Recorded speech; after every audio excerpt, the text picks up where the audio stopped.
Alassane Ouattara avertit, il n'y aura pas de tentative de coup d'État en Côte d'Ivoire à nouveau. Pour plus d'informations sur ce sujet, retrouvez-nous après le générique. Mais avant de commencer, n'oubliez pas de vous abonner et d'activer la cloche de notification pour ne pas manquer nos prochaines vidéos. Bon visionnage.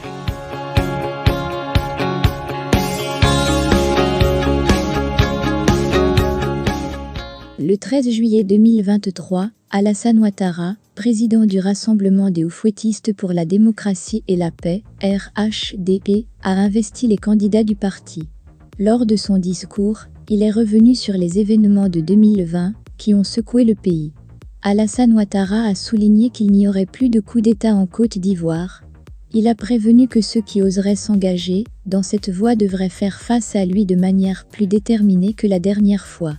Après les événements de 2020, où il y avait une structure bizarre, qui s'appelait le CNT, ou le CNTT, je ne sais plus, comme elle s'appelait, des gens qui ont rêvé faire un coup d'État, alors qu'ils ne savent pas comment l'armée est tenue.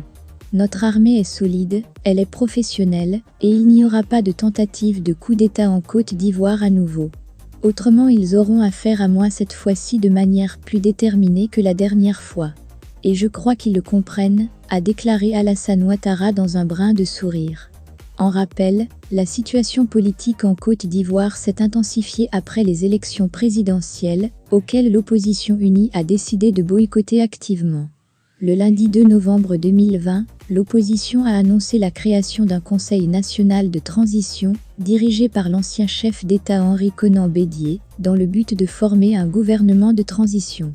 Il n'y aura pas de tentative de coup d'État en Côte d'Ivoire à nouveau, Alassane Ouattara. Le Conseil se donne pour mission de mettre en place dans les prochaines heures un gouvernement de transition, a affirmé l'ancien Premier ministre Pascal Affi-N'Guessan, au nom de toute l'opposition au chef de l'État Alassane Ouattara, qui a gagné l'élection présidentielle de 2020, où il n'a pas eu de réel adversaire en raison du boycott de l'opposition.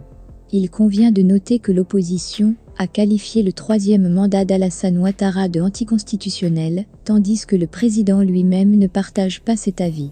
Le Conseil national de transition aura pour mission de préparer le cadre d'une élection présidentielle juste, transparente et inclusive, et de convoquer des assises nationales pour la réconciliation nationale en vue du retour à une paix définitive en Côte d'Ivoire, selon Affi-N'Guessan, constatant la vacance du pouvoir exécutif, avec la fin du mandat présidentiel de Alassane Ouattara.